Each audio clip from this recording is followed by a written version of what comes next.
Yang pertama adalah mengenai toleransi dan juga moderasi. Apa sih toleransi itu? Toleransi merupakan sikap saling menghormati, sikap saling menghargai perbedaan yang ada di sekitar kita. Sikap toleransi ini penting sekali untuk dimiliki oleh setiap orang. Mengapa? Karena sikap toleransi ini bisa menjadi suatu hal yang dapat mencegah terjadinya permusuhan ataupun perpecahan. Karena kebanyakan konflik atau masalah itu timbul dikarenakan adanya perbedaan. Lalu contoh dari sikap toleransi ini ada berbagai macam. Misalnya, toleransi beragama.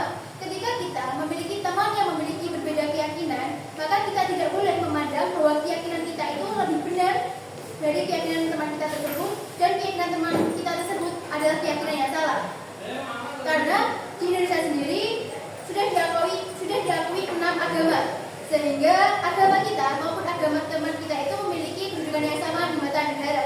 Lalu ada toleransi berbudaya, seperti misalnya kita yang hidup di Indonesia memiliki masyarakat yang sangat beragam, dari Sabang sampai Merauke memiliki ciri khas dan perbedaan yang sangat signifikan. Dari perbedaan budaya seperti misalnya bahasa, tarian, alat musik, lalu ada perbedaan adat istiadat, perbedaan tata cara dalam kehidupan, perbedaan sikap. Itu bukanlah menjadi suatu hal yang dapat memecah belah kita semua, tetapi seharusnya kita memandang hal ini sebagai suatu ciri khas, suatu keunikan yang dimiliki oleh bangsa kita, bukannya malah menjadikan hal ini sebagai salah satu hal yang dapat memecah belah persatuan.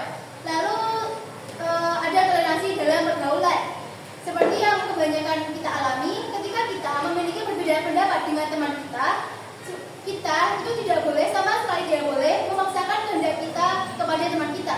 Kita tidak boleh memandang bahwa pendapat kita itu lebih benar dan teman kita harus mau untuk menerima pendapat kita. Tetapi kita juga harus mau untuk mengerti, menelaah, memandang dari sudut pandang teman kita, apakah pendapat teman kita itu bisa jadi benar nantinya, dan bisa jadi nantinya itu pendapat teman kita itu lebih baik daripada pendapat kita. Nah, itulah mengenai toleransi.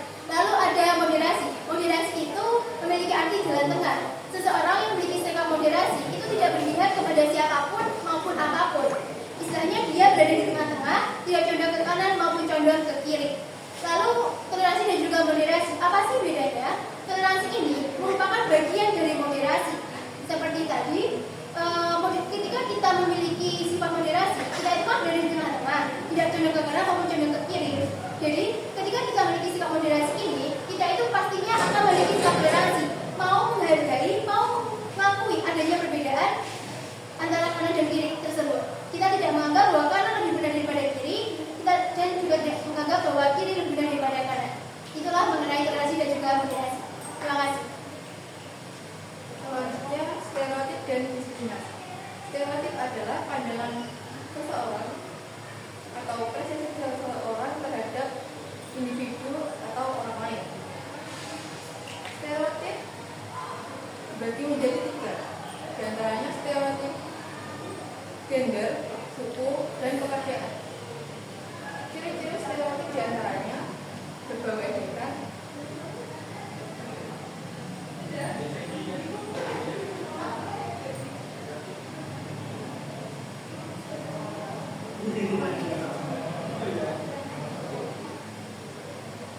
cara mengatasi stereotip di antaranya adalah menanamkan toleransi, tidak memandang orang secara luarnya saja, dan menghargai perbedaan setiap orang. Diskriminasi adalah penyebutan oleh seseorang terhadap individu lain. Diskriminasi terdapat 5 jenis, diantaranya diskriminasi rasisme, seksisme, ageisme, diskriminasi terhadap penyandang disabilitas, dan diskriminasi politik. Diskriminasi dapat diminimalisir dengan cara menjunjung hak asasi manusia, menanamkan sikap toleransi, dan saling menghargai antara satu sama lain.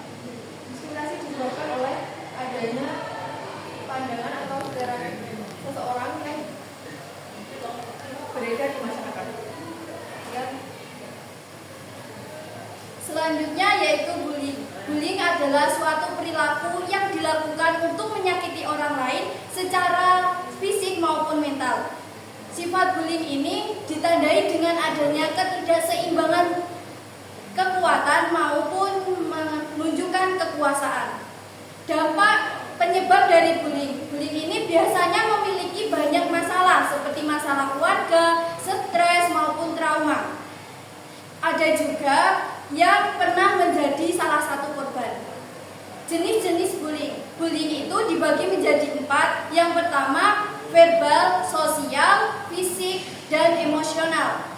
Kalau verbal itu seperti perkataan.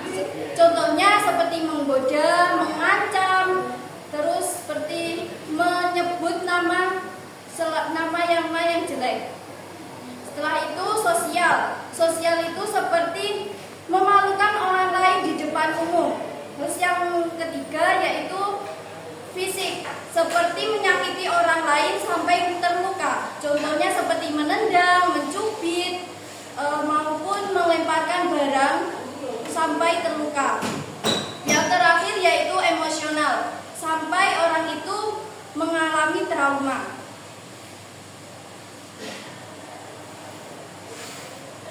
Dampak bullying bagi si korban. Yang pertama, rendahnya rasa percaya diri, memiliki sifat marah, memiliki rasa marah, terus trauma, terus stres.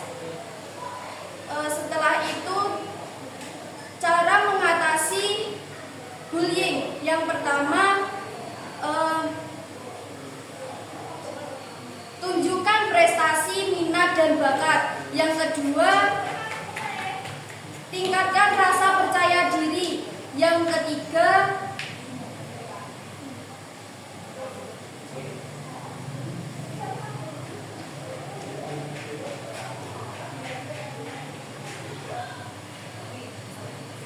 terima kasih.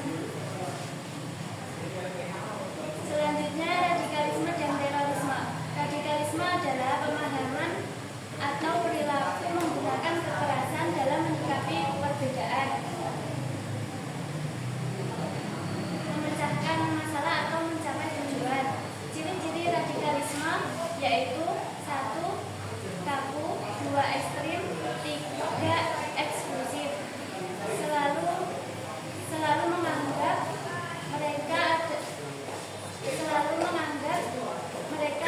adalah menang sendiri. Cara menangkal. 1. Memperkenalkan ilmu pengetahuan dengan baik dan benar. 2. Pemahaman dengan baik dan benar. 3.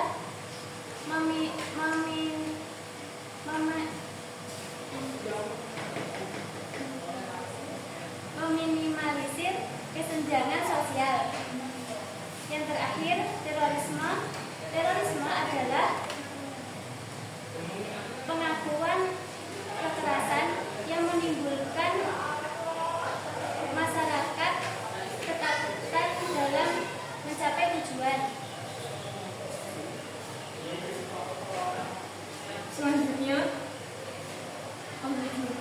surat Al-Hujurat ayat 11. Surat ini menerangkan tentang larangan orang beriman untuk mengolok-olok, mencela, dan memanggil dengan panggilan yang buruk.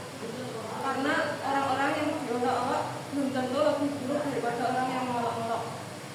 Dan surat ini berisi tentang anjuran untuk orang-orang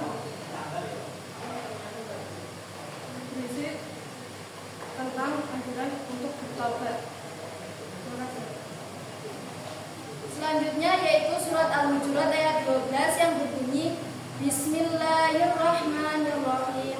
Ya ayyuhalladzina amanu jtanibu katsiran minadh-dhanni inna ba'dadh-dhanni ismu wa la tajassasu wa la yaghtab ba'dukum ba'dha ayyuhibbu ahadukum wa la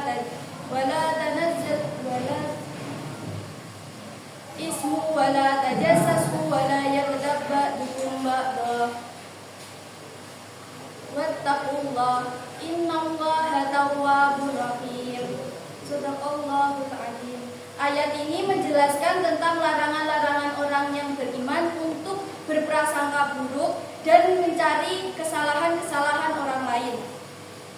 Karena diibaratkan seperti orang yang memakan bangkai saudara-saudaranya sendiri yang sudah mati. Ayat ini menjelaskan bahwa perilaku tersebut termasuk dosa dan dapat menghancurkan hubungan antar sesama. Selanjutnya Al-Hujurat ayat 13. Bismillahirrahmanirrahim. Ya ayyuhan nasu inna khalaqnakum min dzakarin wa unsa wa khalaqnakum wa bainakum tarakum. Inna akramakum indallahi atqakum. Innallaha alimun khabir. Ayat ini menjelaskan tentang sesungguhnya Allah telah menciptakan seorang laki-laki dan perempuan dan menjadikan berbagai macam suku, ras, dan agama agar mereka saling mengenal dan saling menghargai. Sesungguhnya orang yang paling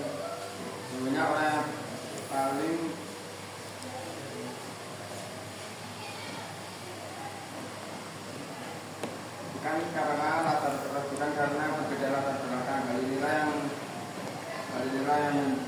inilah yang menekankan betapa pentingnya toleransi dan kesejahteraan antar sesama. Sekian, terima kasih.